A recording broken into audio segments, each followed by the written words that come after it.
Parashat Tazria, Leviticus chapter 12 verse 1 to chapter 13 verse 59.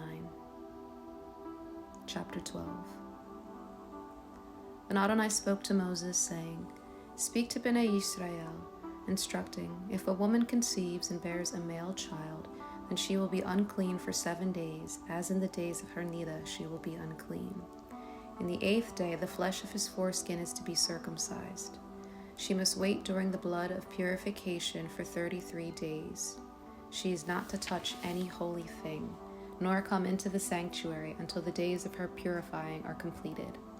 But if she bears a female child, then she will be unclean for 2 weeks, as in her nida, and she is to wait in the blood of purification for 66 days. When the days of her purification are completed for a son or for a daughter, she is to bring to the Kohen, at the entrance of the tent of meeting, a year-old lamb for a burnt offering, and a young pigeon or a turtle dove for a sin offering. He is to present it before Adonai and make atonement for her. Then she will be cleansed from the discharge of her blood. This is the Torah for her who gives birth, whether to a male or a female child. If she cannot afford a lamb, then she is to bring 2 turtle doves or 2 young pigeons, one for a burnt offering and the other for a sin offering. Then the Kohen will make atonement for her, and she will be clean. Chapter 13. Then Adonai spoke to Moses and to Aaron, saying, When a man has a swelling on the skin of his body, or a scab or a bright spot, and it becomes the plague mark of Tza'arat in his flesh, then he shall be brought to Aaron, the Kohen, or to one of his sons, the Kohanim. The Kohen is to examine the plague of Tza'arat on his skin, and if the hair in the plague has turned white, and the appearance of the plague is deeper than the body's skin, it is the plague of Tza'arat. Thus the Kohen shall examine him and pronounce him unclean. If the bright spot is white in the skin of his body, but its appearance is not deeper than the skin, and its hair has not turned white, then the Kohen is to isolate the infected person for 7 days. The Kohen shall examine him on the 7th day, and behold, if he sees the plague has not spread in the skin, then the Kohen is to isolate him for 7 more days. The Kohen is to examine him again on the 7th day, and behold, if the plague has faded and has not spread in the skin, then the Kohen shall pronounce him clean. It is a scab. He is to wash his clothes and be clean. But if the scab spreads on the skin, after he has shown himself to the Kohen for his cleansing, he is to show himself to the Kohen once again. The Kohen is to examine him, and if the scab has spread on the skin, then the Kohen shall pronounce him unclean. It is Tza'arat. When one has a plague of Tza'arat, he is to be brought to the Kohen. The Kohen is to examine him, and behold, if there is a white swelling in the skin, and it has turned the hair white, and if there is raw flesh in the swelling, it is a chronic Tza'arat in the skin of his flesh, and the Kohen is to pronounce him unclean. He is to isolate him, for he is unclean. Suppose the Tza'arat breaks out above the flesh, and so far as it all appears in the eyes of the Kohen, covers all the skin of the infected person from his head to his feet. And the Kohen will see, and behold, if the Tza'arat has covered all of his body, he is to pronounce him clean of the plague. Since it has all turned white, he is clean. But whenever raw flesh appears upon him, he will be unclean. The Kohen is to examine the raw flesh and pronounce him unclean. The raw flesh is unclean, it is Tza'arat. Or, if the raw flesh changes and turns white, then he must come to the Kohen. The Kohen is to examine him, and behold, if the plague has turned white, then the Kohen shall pronounce him clean of the plague. He is clean. When the body has a boil on its skin, and it has healed, but in the place of the boil there is a white swelling or a bright reddish white spot, then it shall be shown to the Kohen. The Kohen is to examine it, and behold, if its appearance is lower than the skin, and its hair has turned white, then the Kohen is to pronounce him unclean. It is a plague of Tza'arat that has broken out within the boil. But if the Kohen examines it and sees there are no white hairs within, and if it is not deeper than the skin but is faded, then the Kohen is to isolate him 7 days. If it spreads in the skin, then the Kohen is to pronounce him unclean. It is a plague. But if the bright spot stays in its place and has not spread, it is merely the scar from the boil. The Kohen is to pronounce him clean. Or suppose the body has a burn from fire on its skin, and the raw flesh of the burn becomes a bright spot, reddish white or white. Then the Kohen is to examine it, and behold, if the hair in the bright spot has turned white, and its appearance is deeper than the skin, it is tza'arat. It has broken out in the burning, and the Kohen is to pronounce him unclean. It is the plague of tza'arat. But if the Kohen examines it and sees there is no white hair in the bright spot, and it is not lower than the skin but is faded, then the Kohen is to isolate him 7 days. The Kohen is to examine him on the 7th day. If it has spread in the skin, then the Kohen is to pronounce him unclean. It is the plague of tza'arat. If the bright spot stays in its place, and has not spread in the skin, but is faded, it is the swelling from the burn, and the Kohen shall pronounce him clean, for it is merely a scar from the burn. When a man or woman has a plague on the head or on the chin, then the Kohen is to examine the plague, and behold, if its appearance is deeper than the skin, and the hair in it is yellow and thin, then the Kohen is to pronounce him unclean. It is a scab, tza'arat, of the head or the chin.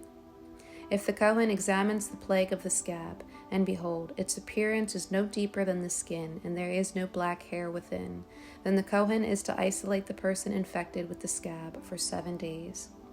On the 7th day the Kohen is to examine the plague, and behold, if the scab has not spread, and there is no yellow hair in it, and the appearance of the scab is no deeper than the skin, then he shall be shaved, but he is not to shave the scab. The Kohen is then to isolate the one who has the scab for 7 more days.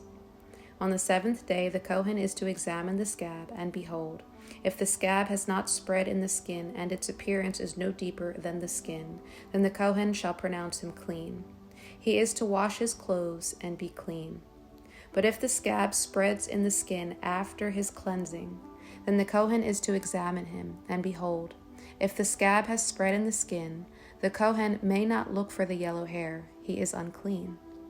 But if he sees the scab is stopped, and black hair has grown in it, the scab is healed, and he is clean. The Kohen shall pronounce him clean. Suppose a man or a woman has bright spots on the skin of the body, bright white spots. Then the Kohen is to examine them, and behold, if the bright spots on the skin of their body are a dull white, it is a harmless rash broken out in the skin. He is clean. If a man's hair has fallen from his head, he is bald. He is clean. Or if the borders of his face become bald, his forehead is bald. He is clean. But if on the bald head or bald forehead there is a reddish white plague, it is tza'arat, breaking out in his bald head or bald forehead. And the Kohen is to examine him, and behold, if the rising of the plague is reddish white on his bald head or bald forehead, like the appearance of tza'arat in the skin of the flesh, he is a man with tza'arat. He is unclean. The Kohen shall definitely pronounce him unclean. His plague mark is on his head. The one with tza'arat who has the plague mark shall wear torn clothes. The hair of his head is to hang loose. He is to cover his upper lip and cry, "Unclean, unclean." All the days during which the plague is on him he will be unclean. He is unclean. He is to dwell alone. Outside of the camp will be his dwelling. Also, when a garment has a mark of tza'arat on it, whether it is a woolen or a linen garment, whether it is woven or textured, linen or wool, leather or anything made from leather, or if the mark is greenish or reddish within the garment or in the leather, or in the weaving or the texture, or in anything made from leather, it is the plague of tza'arat, and shall be shown to the Kohen. The Kohen is to examine the plague and isolate it for 7 days. Then he is to re-examine the plague on the 7th day. If the plague has spread in the garment, either in the weaving, the texture, or the leather, whatever the use for the leather may be, the plague is a destructive mildew. It is unclean. He is to burn the garment or the weaving, or the texture, wool or linen, or anything of leather in which the plague resides. for it is a destructive mildew. It is to be burned in the fire. If the Kohen examines it, and behold, the plague has not spread in the garment, either in the weaving, the texture, or in anything made of leather, the Kohen shall command that they wash the thing which has the mark, and he is to isolate it 7 more days. Then the Kohen is to re-examine it, after the mark has been washed, and behold, if the mark has not changed its color, and has not spread, it is unclean.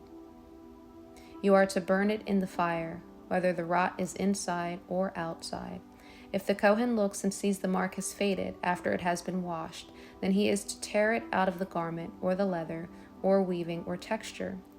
But if it appears again in the garment, either in the weaving, the texture, or in anything made of leather, it is spreading.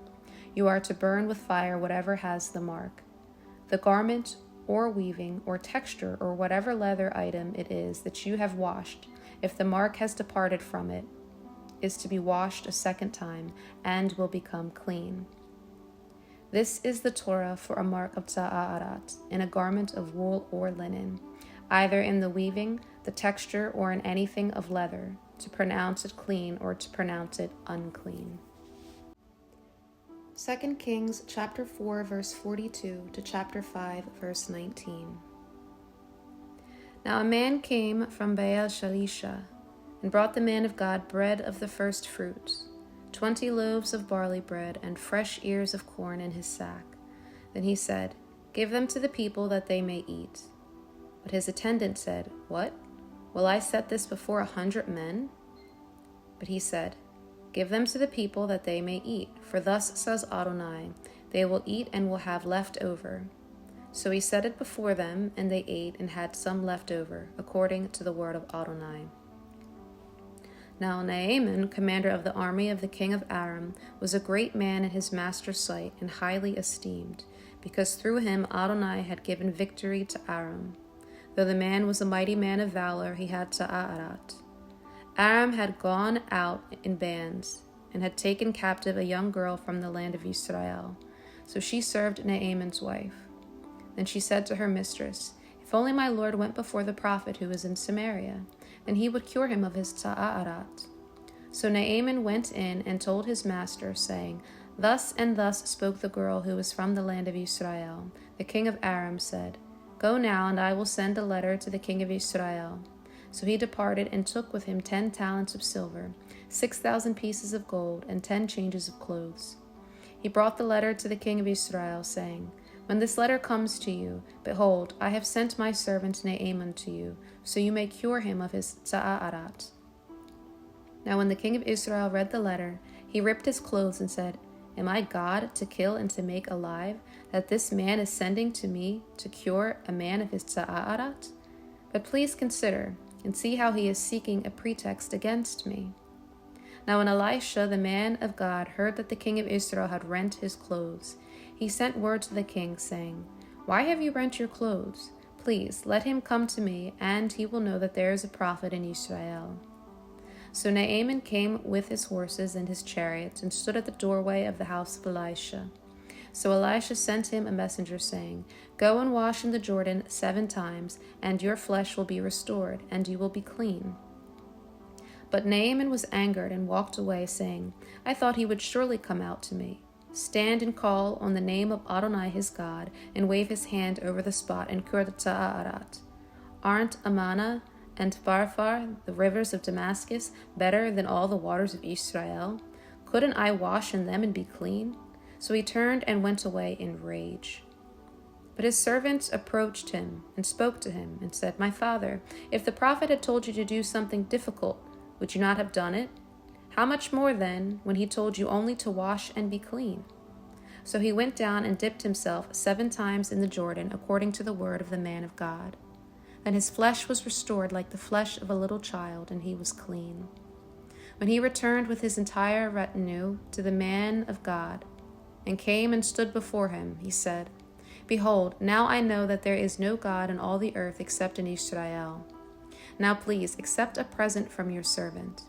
But Elisha said, As Adonai before whom I stand lives, I will accept nothing. Naaman pressed him to accept, but Elisha refused. So Naaman said, If not, then please, let your servant be given 2 mule loads of soil, for your servant will no longer offer burnt offering or sacrifice to any other god except Adonai. In this matter, may Adonai pardon your servant, when my master goes into the house of Rimmon to worship there, leaning on my hand, and I prostrate myself in the house of Rimmon. When I prostrate myself in the house of Rimmon, may Adonai pardon your servant in this matter. Elisha said to him, Go in peace. So Naaman departed from him some distance. Luke chapter 7, verse 18 to 35. John's disciples reported to him about all these things. Calling 2 of his disciples, John sent them to the Lord, saying, Are you the one who is to come, or should we look for another? When they appeared before him, the men said, John the Immerser sent us to you, saying, Are you the one who is to come, or shall we look for another? At this very hour he was healing many of diseases, sicknesses, and evil spirits, and he granted sight to many who were blind. In answering, he said to them, Go report to John what you saw and heard. The blind see, the lame walk, those with sa'arat are cleansed, the deaf hear, the dead are raised, and the poor have good news proclaimed to them. Blessed is he who is not led to stumble because of me. And after John's messengers left, he began to speak about John to the crowds. What did you go out to the wilderness to see? A reed shaken by the wind? No. So what did you go out to see? A man dressed in fine garments? Look, those who wear finery and live in luxury are in the palaces of kings. Then what did you go out to see? A prophet? Yes, I tell you, even more than a prophet. This is the one about whom it is written, Behold, I send my messenger before you, who will prepare your way before you. I say to you, there is no one greater than John among those born of women, yet the least in the kingdom of God is greater than he. And when all the people heard, even the tax collectors, they affirmed God's justice, because they had been immersed with John's immersion. But the Pharisees and Torah lawyers, not having been immersed by John, declared God's purpose invalid for themselves. So then, to what shall I compare the people of this generation? What are they like? They are like children sitting in the marketplace and calling to each other, saying, We played the flute for you, and you didn't dance. We sang a dirge, and you didn't weep. For John the Immerser has come, not eating bread nor drinking wine, and you say he has a demon. The Son of Man has come eating and drinking, and you say, Look, a glutton and a drunkard, a friend of tax collectors and sinners. Yet wisdom is vindicated by all her children.